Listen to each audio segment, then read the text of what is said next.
Hey, good evening, everybody. Welcome to the Illinois Valley Community College Living Room Stage and Gallery. We thank you if you're watching us on this gorgeous Sunday night. Remember, if you're watching it in reruns, I hope it's still a great day for us here. All of our videos from this series, which we've been doing since March, are available here on our YouTube channel, IVCC Fine Arts. So subscribe to that channel, and you can take a look at everybody that I've talked to, from Broadway stages to the West Coast, producers, artists, actors, local people that are movers and shakers. And tonight, my guest and I go way, way, way back. She's 10, but we still go way, way back. Now, the thing is, we've all been to a Broadway show, or at least a Broadway tour, in our backyard up in Chicago or in Peoria. And excuse me, and you always see the curtain speech, and then the actors all volunteer to be out in the lobby with the red buckets. And I hope that you have thrown money into those buckets, because it goes to a very worthwhile organization called Broadway Cares, Equity Fights AIDS. And my guest tonight is Madeline Reed, who works for Broadway Cares. And also, she lives in New York, but also we go way back to my dinner theater in Peoria days, and we'll chat a little bit about that too. So please welcome tonight's guest, coming to us from New York. It's Madeline Reed. Hello, Madeline. Hi. Hi. It's so amazing to be back together. I know. We can almost hug. But yeah, right. It's social distance hug. yeah, it's just not the same. I'm a hugger. Me too. I miss it terribly. And congratulations, you guys are taking the whole virus thing seriously and doing really well. Hopefully it continues. Yeah, it's been a journey. And I also have so many people I love in Central Illinois that I'm like still worried about. I know. We're not doing so great anymore. I know. We're kind of doing this. And our particular county here, LaSalle County, I don't know what's happening, but we're just we like to win, so we got those. Yeah, go team. Those high numbers, yeah, I know. Well, Madeline, I was trying to do the math. I think the last time we actually saw each other in person, I'm gonna guess, was 21 to 22 years ago. Something like that. Yeah, that sounds about right. Yeah. Because Madeline, of course, we were 5 at the time. We were in kindergarten. I know, and I'm just slightly older than you. I was just saying that you performed at the dinner theater, which means we performed together on stage many times. And I know my hair looks like crap tonight because it's outside, but I actually said to David before the show started, I said, I got to make sure my hair looks good tonight, because while I've been through a hell of a lot of shows and stuff, Madeline was the one who would come backstage, walk through the dressing room and go, your hair looks silly tonight. Or you have silly hair. That was it, because of the bad. I'd be like, oh, here we go again. I still remember the first show I did. There was Best Little Whorehouse in Texas, and there was that one show where you were doing the sheriff gets mad and goes nuts at the singer. Yeah. And there was one performance where you couldn't get your words out. Like, you just don't have that moment. Yeah. And we got backstage and you said something about oh, I hope that didn't sound too weird or something. And I was like, no, it was great. I mean, the way you channeled Foghorn Leghorn was Now that you say that, I remember that. I remember that. Only the one show. You always did, you just had one slight moment. I know. And in my defense, that was one of those shows that I really like, because like that one, I didn't come on during the first act. So I was in my office and stuff, and I would come down last number, and during intermission, throw the cowboy hat and stuff. That's why I liked Grease so much. I did the. Oh, yeah. I didn't even have a curtain call on that, because I went back to my office. I mean, one number, that's my type of show. There you go. Yeah. Well, it's just kind of. Go ahead. I was just gonna say, my boss at work, he loves the video of me getting punched out in that show. And there was 2 times in each show I would get punched in the face and knocked out. And he will contribute more money to my fundraiser for Broadway Cares if I share the video of me getting knocked out repeatedly. Hey, it's fine. Oh, you were the snotty cheerleader, Yeah, Patty. Patty, in Greece. Yeah, which Yeah. the crew had to twist my arm to do that show. I said, everybody's done that. We can't sell that. And that sucker ran what, 4 months and strong. Yeah. That was good. That was fun. Just to prove that Madeline was uh, indeed a showgirl for me, because we did a lot of Vegas style shows. Our signature show, and Madeline, this will kill you. Until just a couple of years ago, I have still been producing a version of Holidazzle. I have been seeing that, and it's like, Yeah, oh yay! yeah, The and the headdresses live in that's right. infamy. And speaking of which, Oh my God! Why am I so pasty? I don't. Why am I like so dark? Well, I do know why. There's a tanning booth next door. Okay, we've got you and Desiree, and okay, over the Cara, Cara and Holly Holly Petrago. Petraga, yeah, who I still am in touch with Holly and Desiree. Are So you? yeah, I'm still in touch with Desiree on Facebook at least. Yeah. And we yeah. got one more here. This was your favorite costume, I think, in Oh my Holly. God, my fabulous peacock. Your peacock. Yes. That you can't really see it in this picture, and this is a picture of a picture. I don't have these digitally. This is the year, or one of the years, we sold. Oh my God, that looks like I have a headband on. That's the shadow of roots. They're really bad. But we did these as souvenir photos Yeah, with there's Tim and Dave. and Dave. I'm still in touch with David. Yeah. Yep. But there, Yeah. that headdress fit through no doorway known to man. But I remember I would have to run out and duck under the proscenium and then flip the headdress on yeah, in front of the proscenium yeah, while we did that Feliz was Navidad. that was an amazing show backstage. I'll tell you. Well, Oh yeah. I there you was are. reminding you of the time I forgot I had a giant snowflake on my back. You and I were like chatting backstage and I realized I had missed my entrance Mm. and I tried to run on stage, giant snowflake, and so the ropes in the wings caught me and sprang me backwards and you like caught me, turned me sideways and shot me on stage. Sounds like me. You know what? When people You tell know, me these stories, I'm like, sounds like me. that was us. We would be standing backstage, just blah blah blah blah. Well, let's get to what you do now. We can stroll down memory lane a little bit later. Hopefully, some of our friends from the dinner theater days are watching. Or I hope so, because I love them tune all. in. Yeah, if you are, say hi. Oh, you have to subscribe to the channel to talk. So yeah. If you got my number, you can text me. I'll pass it along to Madeline. Anyway, when did you leave Peoria to move to New York? Initially it was in 1999 Okay. and I was there for 3 years. And then unfortunately my mother was diagnosed with cancer, so I moved back home to Illinois to take care of her. And then I stuck around for a while because New York is awesome for a lot of things. I suspect grief is not one of them. Oh. So I took some time to like deal with her house and all that. So then 3 years after that, I moved back to New York again. Right. And both that first time and then when I moved back, I volunteered for Broadway Cares. Like that's how this all started. Was I was holding red buckets at the Broadway theaters, you know, doing the volunteer thing. Sure. And there was this crazy succession of events involving like who I was volunteering for and being offered a temporary, and they very clearly told me this was not going to lead to permanent employment. Temporary holiday gig packing things in the merchandise department. Oh, okay. Which I did. And it went well. And they said, well, we might try to find another way to bring you back. Okay. And so then I was hired, you know, like temporarily again, because of some of my coworker had booked a show out of town. Okay. And they needed someone to cover his desk. All right. Thankfully, while he was out of town, someone else in that department changed departments. All right. So when he came back, I got to stay. So your temporary job is now how many years later? 12 or 13, yeah.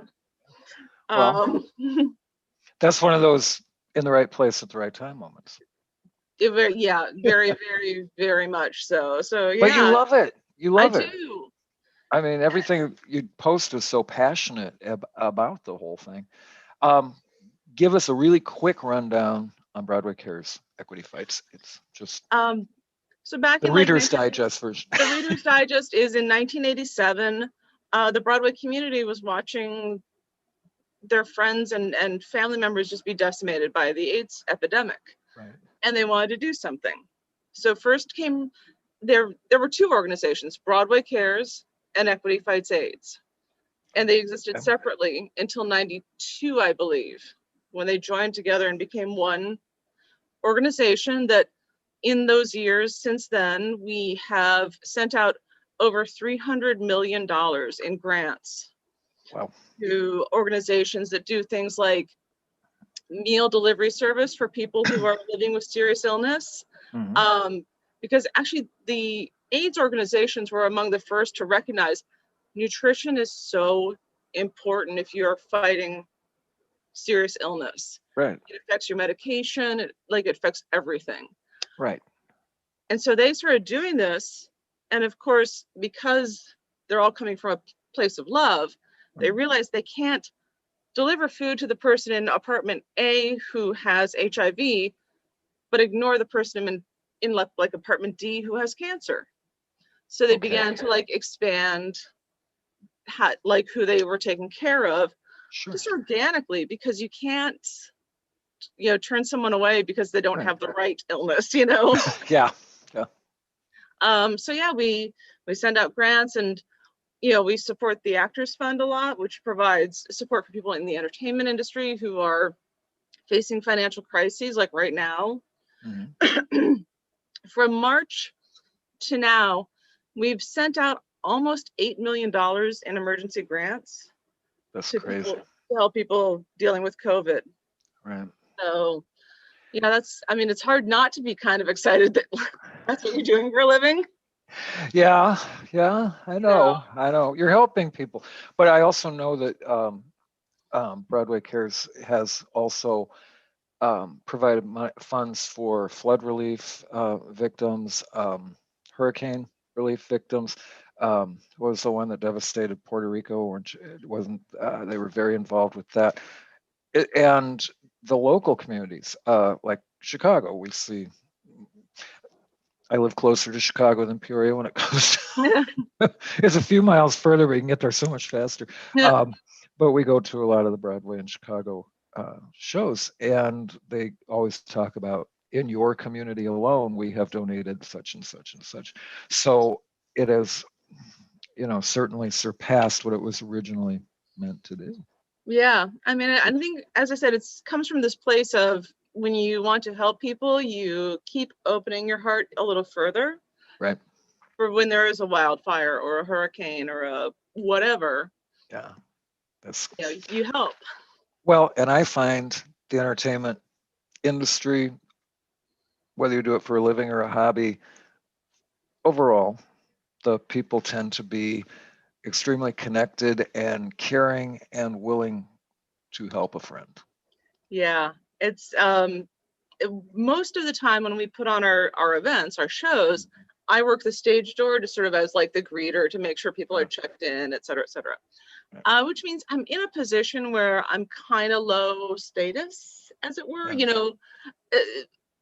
The thing about, like, if you want to see what a person is like, have dinner with them and see how they treat the wait staff.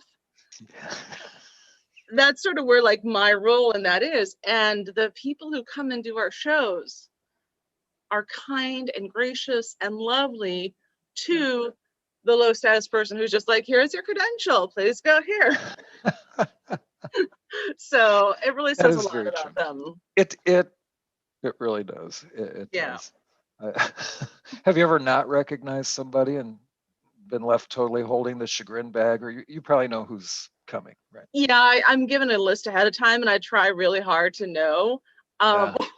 One thing that was quite funny was Robert Fairchild, who he played the Gene Kelly role in American in Paris. Oh, okay. I knew he would be coming, but I was like, and he's an attractive young man with dark hair, which kind of doesn't give you a lot to work with. And so I'm standing there like waiting for him to arrive, and an attractive young man walks in and stops in perfect first position, completely turned out. And I was like, "Hello, Mr. Fairchild, how are you?" You can always tell a dancer, they walk like a duck. Yeah, he's a New York City ballet guy, so that was the dead giveaway. My parents put me in dance class and then wondered as I got older why I walked with my toes out. My dad would say, "Put your toes straight ahead," and I couldn't. I'm like, Yeah, it's no longer natural. you have paid good money for me to walk like this. Yeah, it's a liability. It's a liability. You know, many years ago at a casino, there was a huge, I always say I was the second banana kind of role as an opening act and stuff like that. And every so often I'd get to headline a show, but there was a huge fundraiser and they asked me to MC it. And there were celebrities that were like in the area at the time. And it's like there's, okay, hi, Kenny Rogers, blah, blah, blah. And some of them I had worked with before and some I first time.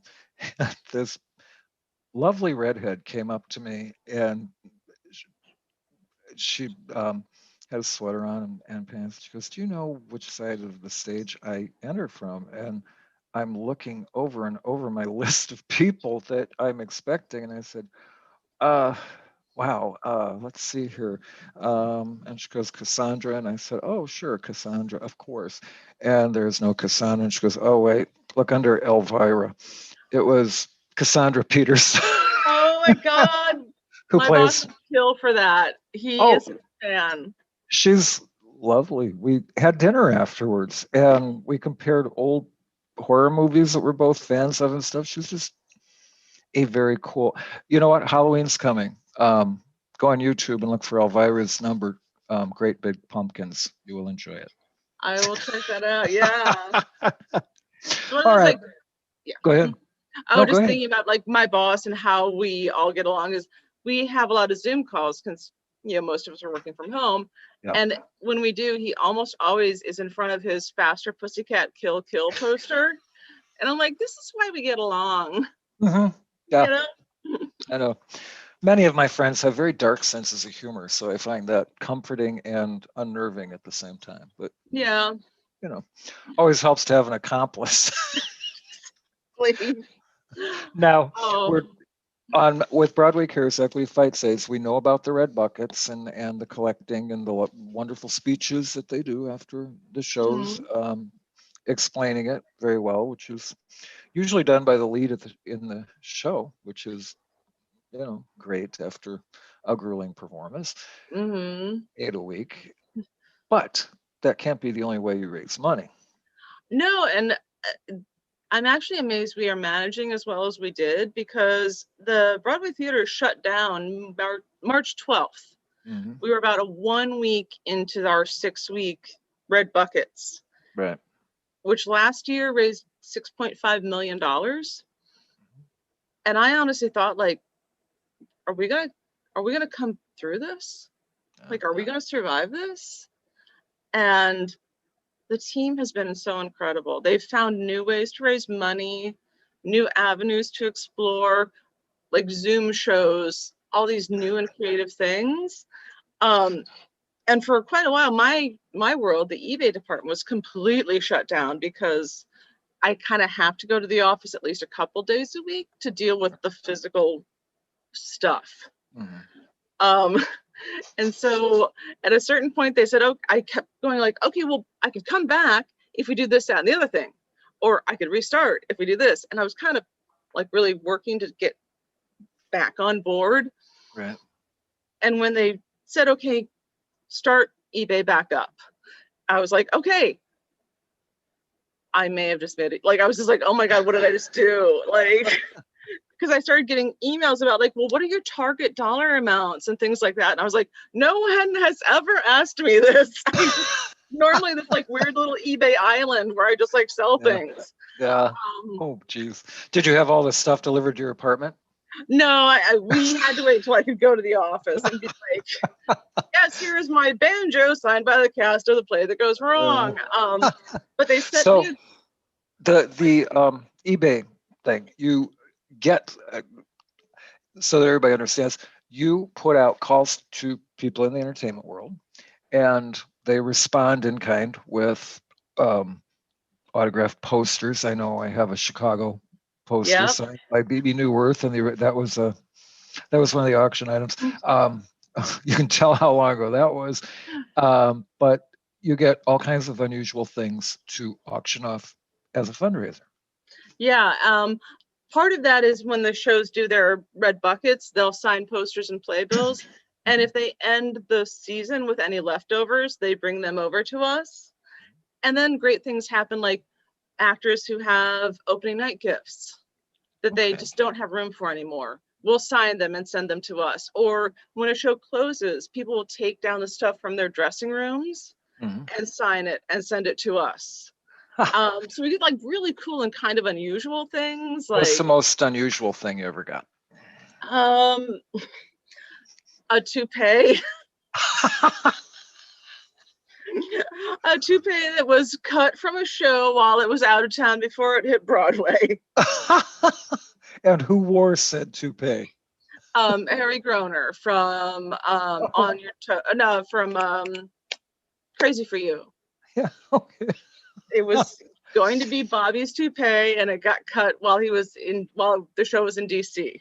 Did somebody buy it? Not as of yet. I'm sort of waiting for the right occasion. Anybody that's lost their hair and you want a Broadway style toupee? Exactly. Have some Crazy for You hair. Oh, jeez.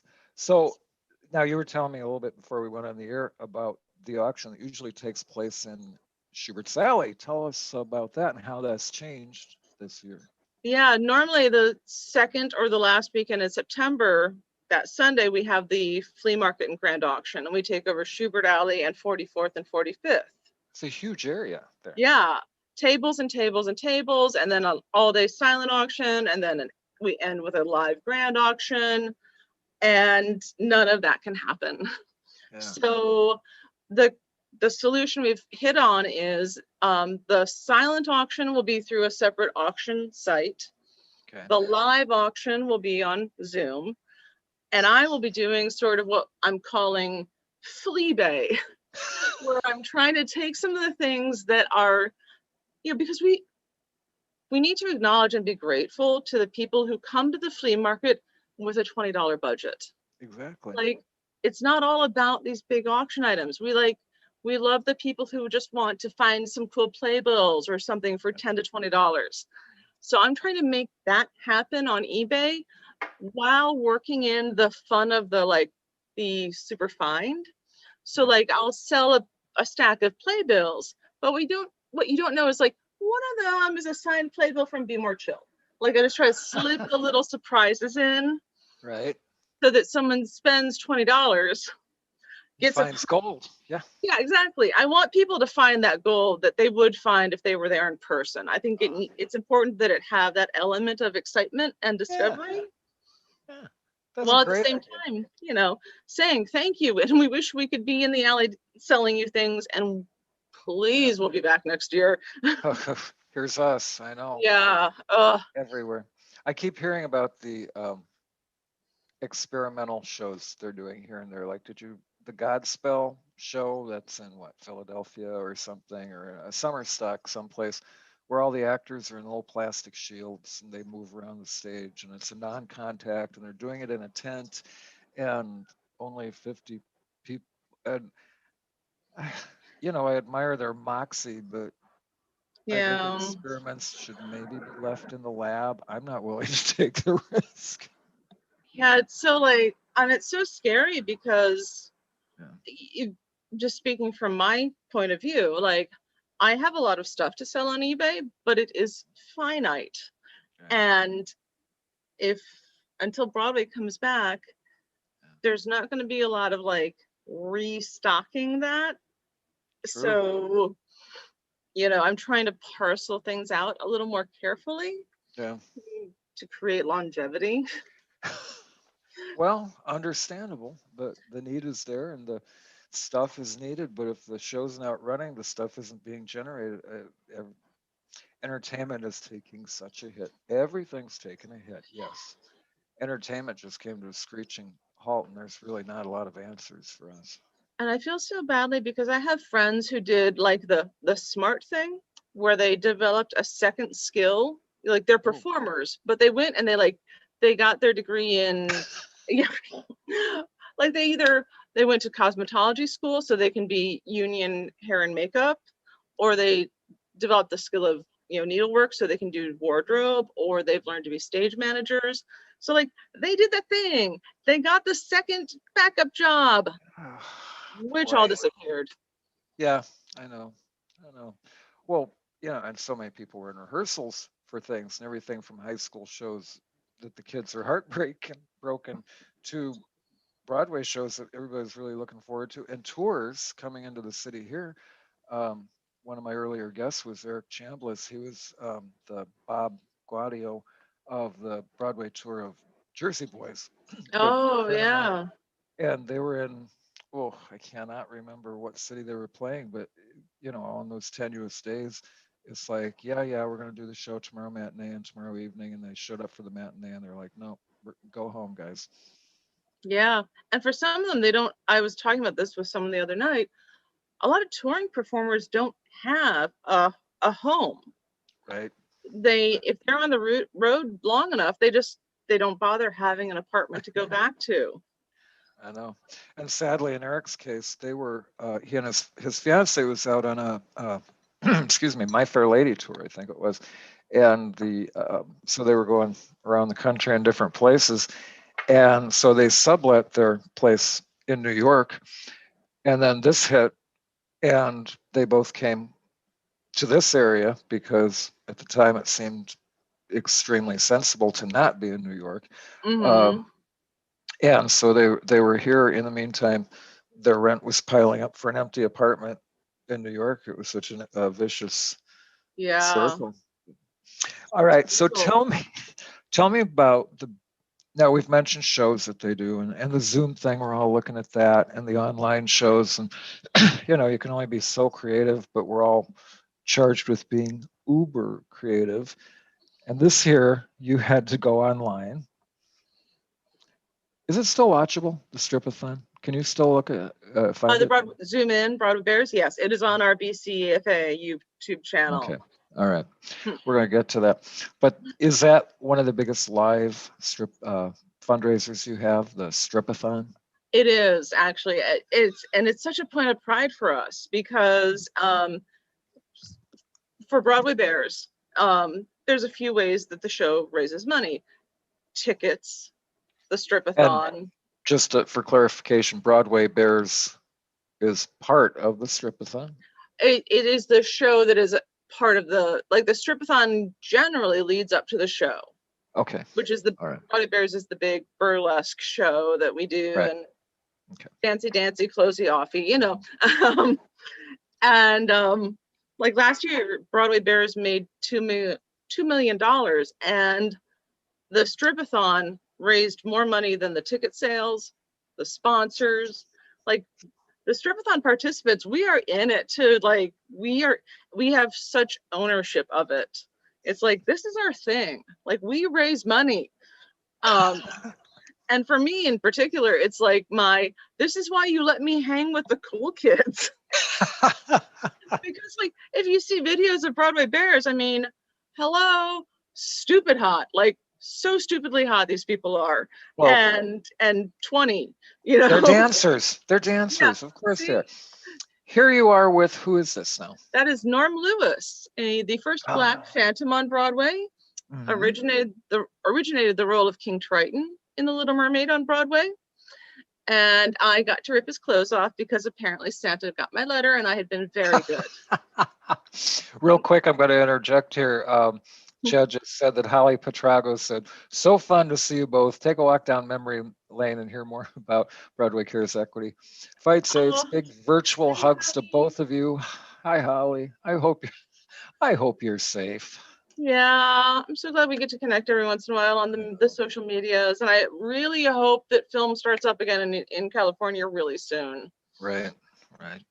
Because she's doing a lot of Bring great Larry. work on camera. So Oh, Yeah. Holly, you need to contact me. I would love to see some of this stuff. So yeah, so I Proud of want everybody. her industry to come back. Well, yeah, Please. I know we all do. It's like you go to Redbox or whatever, and it's like, oh, look, it's Home Alone, the original. We need new stuff. We need new stuff. Yeah. Okay, We have no attention span.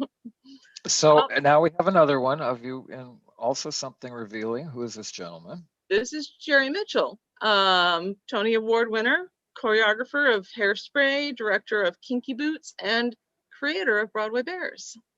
In 1992, Jerry was watching his friends, just like I said, the community was being decimated, and he needed to do something to raise money to help fight, for his friends. And so he was in the ensemble of the Will Rogers Follies at that point, I love dancing that half show. naked on a giant drum.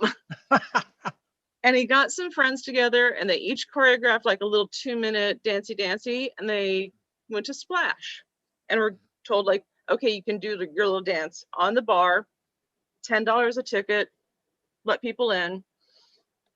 They sold out and they still had a line around the block. And so Splash came back to them and said, okay, guys, that was great. We still have a huge line, so we can clear the bar and refill it for a whole second show. And to entice you to stick around, shots and like offer them tequila, which is great because now, however many years later, we have a 9:30 show and a midnight show. And between the two, we have a giant toast. Yeah. You know what? You offer an actor food or booze, and they're yours.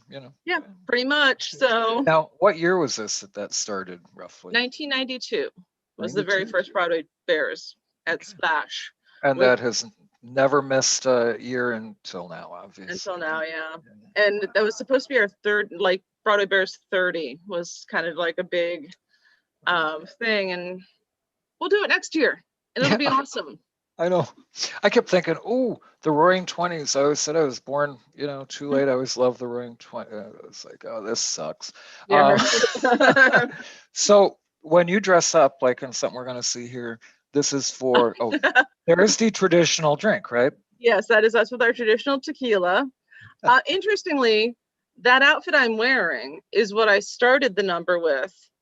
And if you go back to the picture of me with Jerry, where I had the little bustier, okay, that's 2. And then at the very, very end, everything was gone. Oh, jeez. And what was funny was this is, I think, Velcroed. Yeah, it was Velcroed in the front. And at the end, me and the guy I was drinking with, we're supposed to be like the couple from American Gothic. Right. There's like this pants off, dance off, barn raising dance going, and we're all horrified. And by the end, we're like tied together. And one of the guys had to grab my bustier and just go yoink and get it off in one good swoop. Right. And I had to tell him, like, it's okay, dude. Pull as hard as you have to. Like, it's got to come off. So, yeah, that was that number ended with Ma and Pa. Pretty much full-blown starkers. Yeah, nipples to the wind. Yeah. So complete nudity on all this, or just... No, I think there's laws and things, like the women have to have pasties. Yeah. Merkins are probably involved. Yeah, or just well-placed props. Right? God, I just remembered. So the one with Norm, that was my very first year. Okay. And I was taking his clothes off. And I had been told in no uncertain terms, when you grab his pants, make sure you only grab his pants and rip those off. And then when you grab his boxers, make sure you only grab the boxers and rip those off, because we had layers going. No one told me that at a certain point he had decided to drop the G-string that was under the boxers. So we're in dress rehearsal. I grab his boxers, I rip them off, and there's no G-string left. And I literally did one of these. Because I thought I grabbed the G-string as well. And like, oh my God, I screwed up. I thought I had completely screwed up. And then I was like, oh. There is no G-string. What is happening? I'm clear. I have no idea what is happening right now. I just know that there is nothing there other than there. So this is the strip-a-thon, right? This is Bears, and Strip-a-thon is the This is Bears. fundraiser. Yeah, Bears is the show. Strip-a-thon's the fundraiser. Okay. So for strip-a-thon, you were all charged with taking over social media, whatever, and putting stuff out there to get people to donate Yes. in advance. And I am always amused when this season is coming. I am highly amused because tell us your reasoning and why you post some of the things. We'll take a look at them in just a second. So here's the thing. As I mentioned, stupidly hot dancers. And I'm like, I'm not competitive in this arena. So I decided to instead, I created what I call philanthropic schadenfreude, which is the more you donate, the more I will embarrass myself by sharing photos from my past. You must raise a lot. It's done pretty well. I have to say, people do need some schadenfreude in their life. And I have made some enormous sartorial errors in my past. So, and this was actually a whorehouse. That we did at the dinner theater. Yeah. Yeah, because I was just like, there are these 20-something dancers with just all the gorgeousness and the bodies and the things and the whatevers. And I'm like, laugh at me and give me money. How does that sound? And in our defense, this show did take place in the 80s, right? Or 70s. I believe it was 70s. so. And Yeah. we did it like in the 80s or I don't know. I did it a couple times. But I'm confused by the cow's butt up there. I'm thinking that just had to be a joke backstage, right? I strongly suspect that. Yeah. I don't know why we had a cow butt. Our backstage was so politically incorrect. Oh, but God, anyway, yes. it's stuff like that. And Oh, this. God. Yes. Oh, my God. And I hope you're reading these captions here. Total true story. True story. Is this a glamour shot, by the way? No, this actually predated glamour shots. Where I worked for a while. Thank you very much. I was a photographer at glamour shots. Oh, right. Okay, that I kind of remember that. Yes, turning. Never mind. I have great respect for what you did. Oh there. yeah, right. And we have another embarrassing shot here too. I think, right, Chad? No. No. He stopped talking to me. He's so tired. No. Okay, thanks. Yeah. All right, let's get back to Teen Mag's. Teen Mag search. Okay. I thought we had an awkward family photo one in there. I could. Oh, that's the one where I was like, I jokingly wrote like, oh, I tried to send this to awkward family photos, and they're like, this is pathetic. So every year you come up with a new theme, and who are we looking at here, and what is your theme? That is Ariana DeBose, she was the Bullet in the original Broadway Hamilton, and is about to be Anita in the film version of West Side Story. And this was the year we finished 1-2. Like, she was first and I was second in the Strip-a-thon fundraiser, which is also a competition. Like, everyone wants to be the person that raises the most money. Well, sure. And this was the year she and I kept egging each other on in a loving, like, just like we want to do, and we ended up finishing in the top 5, which had never happened for a woman before. Wow. And there were 2 of us up in there, and we were like, yes. Are you saying the scales are tipped a little towards the guys? There may be a slight factor of target demographic at right work. Honestly, when I first started doing it, the men raised so much more money than the women that I was like, guys, we got to do something about this. And so I created hashtag tits in the top 10. Right. Because I was like, I wanted us as women to fight to claw up and raise as much as the men did. Well, sure. And like I said, from a loving place, the competition is pretty much just to encourage each other. Yeah. And yeah, so I was the first woman to crack the top 10, and then we just kept pushing harder and harder. And now there are women who are just like smoking past me, and I'm like, okay, great. Go team. Enjoy. All right, I did my part. I tried. Okay. Yes, that's Marissa. Okay. She is such, and that year they did a thing where if you had raised over $5,000, you got to have the red heart painted on you for the finale. Oh, fun. Yeah, so that was the year. It was Strip You, which was a school theme, and I was the art teacher, hence the paint and the bandana, and you can barely see it. I have 5 paintbrushes stuck in my hair. Oh, I see them now. Yeah. Should we recognize Marissa, or is she one of the Oh yeah, Marissa's a fantastic person who I'm so excited. She made her Broadway debut recently with Kristin Chenoweth. Kristin came and did her one woman type show. And Marissa, who is someone who has always been the person to do she'll come and record backing vocals and backstage singing. She does the stuff that doesn't get a lot of pomp and circumstance and applause. Yeah. And now she's starting to get that pomp and circumstance and applause. And I'm like, yes! Great. She's such a fantastic person and I adore her. So. You know what? I just read an article on Marnie Nixon. You know who that is? Mm-hmm. She was the voice of Audrey Hepburn in My Fair Lady and Natalie Wood in Gypsy. And you named the big musical with a star that couldn't hit the notes. Yeah.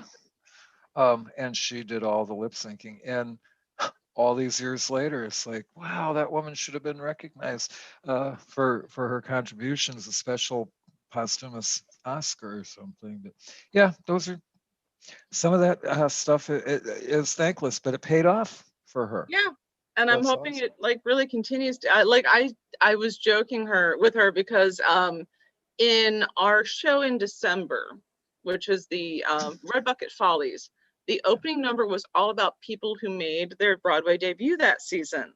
And she had a big solo, and I was able to watch from the back because I was working where the talent enters at the back of the house because we used a downstairs area for holding. And I was teasing her I don't know who that crazy lady crying in the back of the audience when you were singing was. And I found some gif of a pageant mom being that may or may not have been me getting choked up in the back here. Yeah, I might have been the crazy crying lady, but that's okay. So for everyone making their Broadway debut this season, or that were scheduled to this, that would be a lean show this December. Sad. So sad. I know.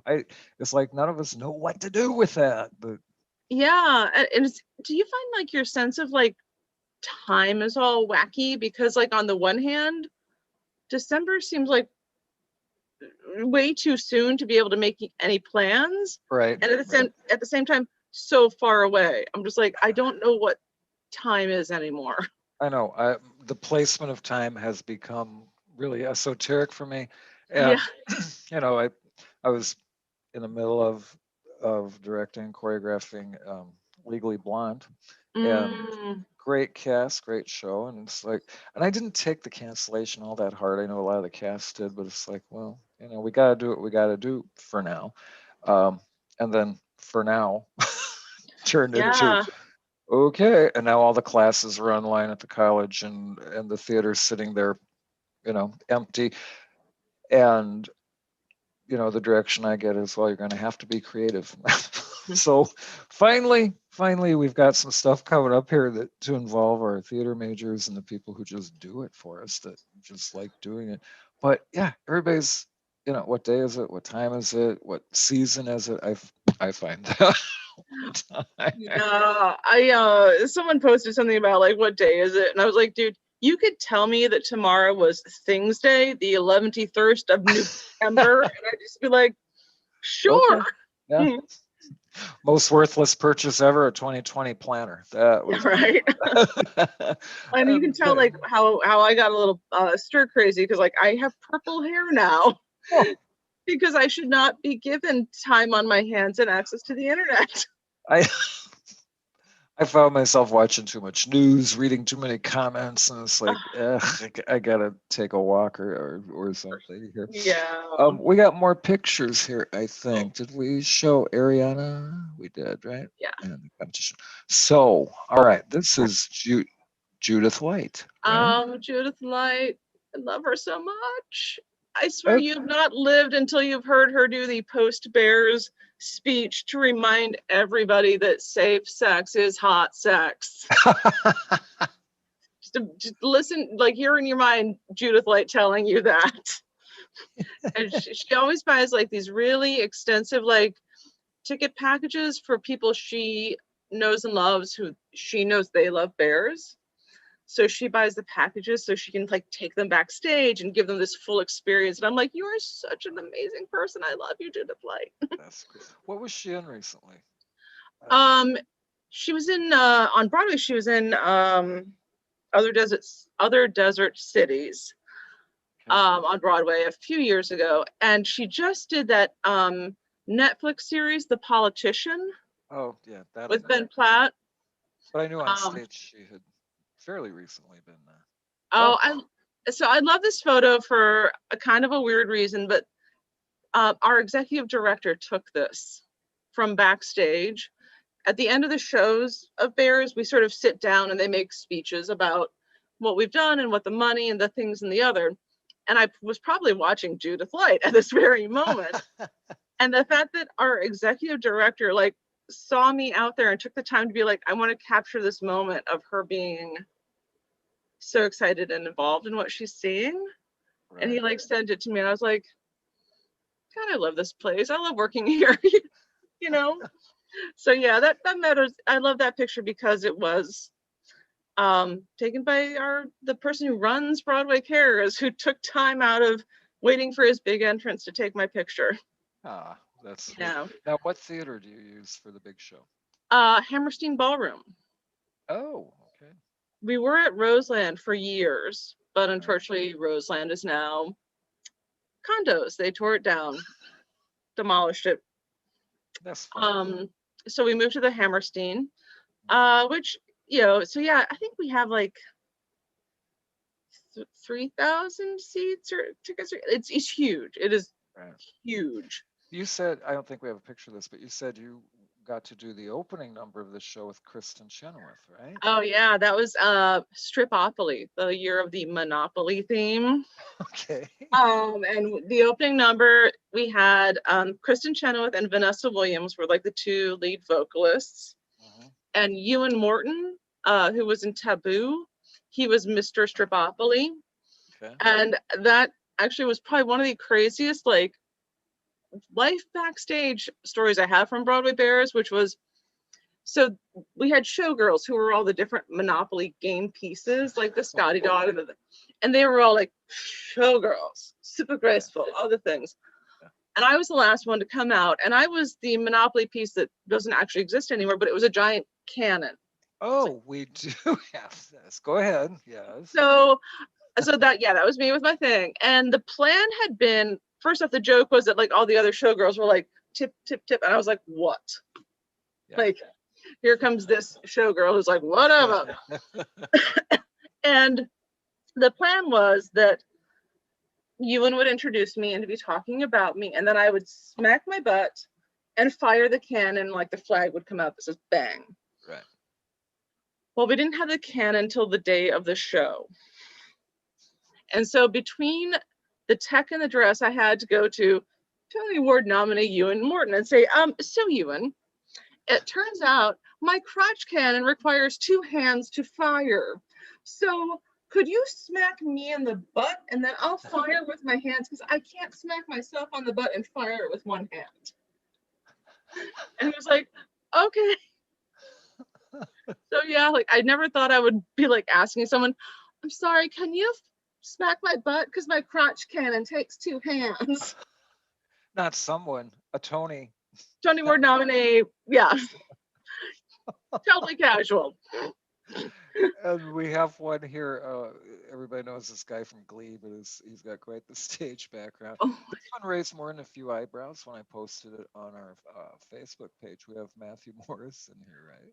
and this was, I was not in this particular show, but it was the first show I worked as a Broadway Cares staff member. And I need everyone to take a moment to notice that there is a fluffy chick on his cute little shorts. A fluffy what? Chick. It's a newly hatched chicken. Oh, a chick. Chick. A chick. It's a Okay. chick. Yeah. The whole joke was it was eggs and things like that. It was the Humpty Dumpty number. So here he is with his fuzzy little, baby chicken. And I was backstage and he walked past, or like sort of walked up to me, and I see this little fuzzy baby chick. And I'm just like, oh my God, that is hysterical. And he was like, that's not the response I usually want when a woman points at my crotch. At which point I said, no, what I mean to say is, oh my God, your chick is huge. Huge. I've never seen a chick that big. I don't know how you walk with that thing. So yeah, that's when I accidentally insulted Matthew Morris's penis. Oh well. Sorry about it. I think I recovered pretty well. You recovered. You did beautifully. I would say. And we have one more picture of here, I believe, of you working the stage door. Oh yeah, yep. Yeah. This is how it all started, right? Yeah, and this, I will admit, I always get like the little in-ear, the little like thing here to call people, which I've discovered is super helpful if a star is like trapped by a slightly unsettling fan. I realized early on that it's really easy to be like, copy that. I'm so sorry, they need her backstage. Because you just do like the fake Secret Service thing. Oh yeah. My cool little like wrist mic and my in-ear headset. Now, I know you get to hobnob with all these people, and it's exciting and it's fun. Has anybody, have you ever been so starstruck by somebody you just had trouble digesting that you were meeting them? I'm assuming a Streisand doesn't really do this type of. No, the one that was sort of funny to me just because it was like, oh, that was cool. Mark Ruffalo came and appeared in one of our shows. And I greeted him in my very professional fashion and did all the things. And then he was waiting for the elevator. And so I was like, I'm sorry, I know I'm supposed to be professional. And I legit curtsied. And said, but I really have to tell you, I'm such a fan of your work and I loved you in The Normal Heart and all that. And he was extraordinarily lovely and like gave me a hug and all the things. But I was like, I just freaking curtsied. Which I think we should bring back, since we can't shake hands, the bow and the curtsy. Exactly. And I saw somebody's take on that I kind of like, that I don't care if it's two men, two women, whatever. Whoever bows first, the other one has to curtsy. I love that. This. Yeah, I would like to implement that. Wonder who do I write to get that? I had to say one of my funniest like early celeb encounters where I was just like, as I said, these people are generally all super nice and wonderful and all these things. I was backstage in the wings at one of our shows, and Hugh Jackman had just been honored for raising like $87 gazillion for us because he does that and he's amazing. Yeah. And he had come off stage, and in the change of the light, I've now realized I kind of resemble the stage manager he frequently works with. So slightly blind, he sees me and thinks I'm her and runs up and is like, oh my God, you came. It's so great to see you. And he gets like here, like the hug is almost happening. And he's like, oh my God, I'm sorry. I thought you were so-and-so. I almost snogged you. Did you just go for the rest of it? Well, what I said was, and that would have been tragic. And he was like, oh, and he starts laughing. He's like, oh, you get a little snog, and like hugged me and gave me like cheek kisses and stuff. Yeah. Now he's supposed to be opening in The Music Man, and I think they postponed it till 2021. Yeah, April-ish, I think, with Sutton Foster. Yeah. Right. Yeah. I saw that. I kind of would like to see him do, not because he did The Greatest Showman, but because I think it's a great show, is Barnum. I think, Yeah. I mean, Music Man, I mean, you can kind of phone that We in. did that together. I'm just gonna throw that out there. I think he could be showcased in Will Rogers Follies. That would Yeah. be a great show for him to do, and a great show to come back. That'd be, yeah. So he didn't strip. He just showed up to. No, yeah, it was one he had done one. He always raises so much money. This was for either a Red Buckets or a Easter bonnet competition, one of those that I think I was a holding room runner or something. So I was backstage with a headset on. Right. And I do now see, like, I've met the stage manager, and I could see where if you've come off stage and now it's in kind of darkness, slightly resembles each other, headset on head. Yeah, Sure. you make that mistake. Yeah, who wouldn't? So I know that, like, people like Kristin, Chenoweth and stuff, do a number. Mm-hmm. Doesn't mean they take their clothes off, but they provide the vocal part of the burlesque part of it. And who are some of the other luminaries that I've seen you list before, of people that have participated in this thing? Oh, let's see. Alan Cumming has done Broadway Bears. Blah, blah, blah. Miriam Shore, who is the original Yitzhak from Hedwig and the Angry Inch. Oh, okay. I know the name. A lot of, like, the big name people do Easter bonnets and Red Buckets. So, like, Right. Billy Ray Cyrus, Lin-Manuel Miranda, Tom Hanks, Daniel Craig, Daniel Radcliffe, who, like, can we talk about someone who possibly could have grown up to be kind of a tool because he became so famous so young, and instead is just super nice, super sweet. Like, I want to just carry him around and like feed him snacks. Catherine Zeta-Jones, Christy Brinkley.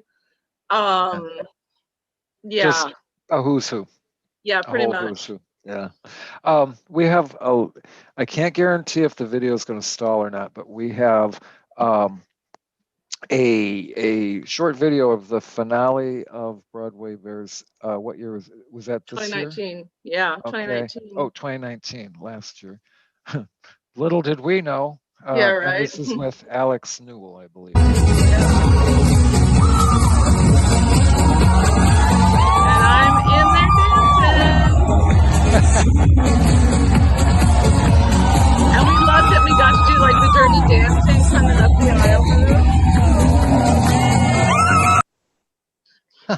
We were all so excited when we were learning choreography, and he was like, okay, now we're going to do, like, the step ball change and hip hip from Dirty Dancing when they charge up the center aisle. We were all like, yes. But we're not doing the lift. No. I have to say that was actually kind of really scary because I've not done a lot of serious dancing for a while. Right. And when I got cast in that number, the choreographer, who I know and adore, emailed me and said, like, I just have to warn you, like, this is not a step touch number. I need you to be a dancer. And I was like, I just took myself, but okay. And it worked out okay. It was fine, but I was like a little like, but yeah, it was so much fun. And, you know, Alex Newell was singing lead along with Ryan Redmond, who played Olaf in Frozen on Broadway. Okay. And to finish that show where we're all just like, you know, super excited, super happy. Now, you told me one time, I think online, that you've seen more finales of shows or seconds because as opposed to what people think, if you're a volunteer, you don't get to sit, you don't get free tickets to sit through the whole show, but you get to show up. I watched the last 3 minutes. I used to have the mega mix choreography from Mamma Mia down. Like, oh yeah. So I saw that a lot. So yeah, I've heard the last few minutes of many shows. Yeah. And then it's kind of funny to go back and see it and be like, oh, so that's how they got there. Okay. Now I get it. Now, you've done a couple shows while you were out there. So you were telling me about a location that you did your last one, right? Mrs. Maisel connection. Oh yeah, Coriolanus. That was Yes. a lot of fun, and it Right. was Shakespeare with just an incredible off Broadway group. Right. Did some educational theater. I have what's some other fun show? Oh, Midsummer Night's Dream. There's an all-female production set in the early 90s, like grunge era. I played Snout the Tinker. So I had sort of like a Steve Buscemi from Airheads look kind of going. Yeah, I can see it. And then there was a modernization of Much Ado About Nothing called Much Ado About Everything. And I played the Beatrice role on that, which was very fun. Okay. Um, Fun. So you're getting to do some performing. Your passion has gone towards fundraising for Broadway Cares. I mean, I feel like you've fallen into something that you didn't really expect to. yeah, no, it is very unexpected, and yet I love what I'm doing. I love the people I work with. I love what we're doing. Yeah. And How many people work actually at your office there? maybe about 40. 40. Wow. Yeah, it's not a huge organization. We're pretty lean. Unfortunately, at the moment, we are partially furloughed, because unfortunately, there are just certain roles that can't, like jobs you can't do if we can't be doing certain things. Yeah. And that's part of the reason why I was like kind of terrified when they're like, okay, Madeline, you can start up eBay. I was like, oh man, I gotta prove myself, Yeah. And so they'd set me out, like, we just actually finished our first 30 days of being back, and they'd said, Yeah. okay, crunch some numbers, your target, we want you to do $1,000 in your first 30 days. And intellectually I was like, no problem, I can do that. Emotionally I'm like, yeah.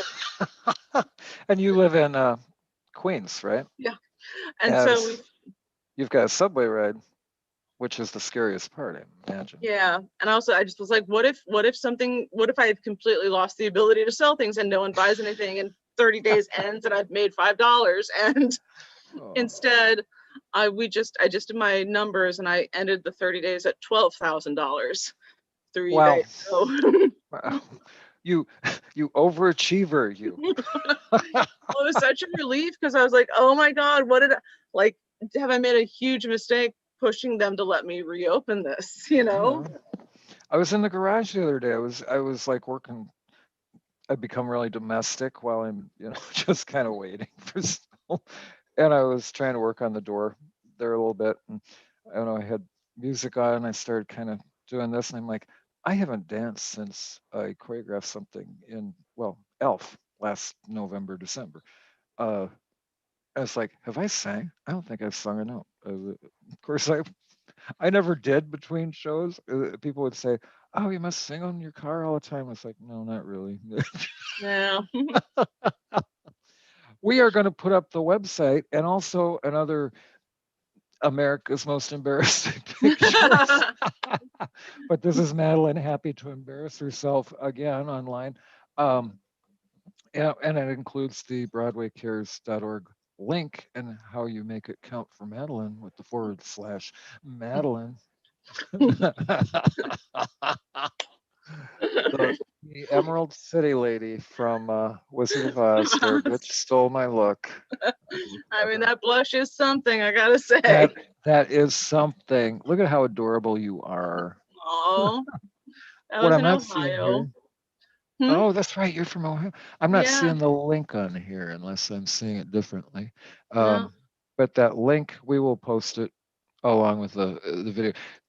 You can, if they're watching, they don't need to know, but tell everybody that you saw this, that they can watch it anytime. All of our videos are available to watch anytime. And we will post the website. And if you're a really fast writer, it's donate.broadwaycares.org/Madeline R. That's me. That's Yeah, it's been Madeline. so amazing, like reconnecting. I Oh can't my even tell gosh, you. absolutely. I miss you. I miss your I miss you humor. I too. miss the fun that we've had backstage. But I'm so glad you're safe because New York was a scary place to be there for a long time. And I I was, remember when you posted about your first venturing out of the apartment after how long to go to the store or something. oh yeah, when I was wearing my, what I referred to as, um, train robber Barbie, because I didn't have a mask, so I just had a pink bandana on my face. I've spent so much money trying to find a mask that's comfortable. I finally got a Velcro one, and the whole it's got kind of a Darth Vaderish kind of vibe You to know, it. I approve of that. I know, but I'm not really the Star Wars fan, so I'm guessing it's Darth Vaderish. It's off-putting. It's off-putting, and I'm always surprised when people recognize us. You know, we'll be walking in a store and somebody in a mask will go, "Well, hey, Don." And I'm like, "Give me, give me a hint." Yeah, right. Madeline, it has been wonderful So reconnecting amazing. with you. I just appreciate you taking the time on this Sunday to share about this worthwhile organization. And so for now, you can donate online. Yes. And oh, and we should also mention if they go to the website, we can watch this year's Broadway Bears on the link there. Is that right? Uh, I think it's on it's on the Broadway Cares YouTube. They've left up Zoom in on Oh, our YouTube, okay. So, BCEFA. and all that information is on the website. So Yeah. cool. So if you want some entertainment that you haven't seen Yes. before and Little see Madeline, risque. you get to watch this year's Zoomathon. So a little And different than thank what you they so do. much for letting me come and chat with you. I'm really appreciative to get to talk about Broadway Cares and connect and share stories of Zelmers. We have many of those. We'd fill up several shows. Nobody Oh would my care. goodness. Nobody would give a rat's rear end if I did that. But we'll do a private show. There we go. We can talk all about present head. Exactly. Anyway, thank you all for watching. Madeline, don't go anywhere. We'll chat in a second here. But thank you all so much for watching. Don't forget to tune in every Sunday at 7:30, although the weather's so beautiful. I understand if you don't. So many of our views hit after these things are broadcast. You can see everybody I've talked to, both from the area, all over the country, that are all we're on hold. We're on a very long intermission. Next week, I've got some exciting guests again, but I want to tell you, watch the IVCC Fine Arts Facebook page because we're having auditions. I'm going to have to use the bunny ear thing. We're having virtual auditions for a couple of projects that are coming up. No, you're not going to touch anybody or be around anybody, but we got several things coming up here that we'd love to tell you about. So about midweek, I'll be putting that up. Again, thank you, Madeline. What a pleasure talking to you. So And amazing talking. I know. And Chad's going to black us out and play the bumper. We're done for the night. So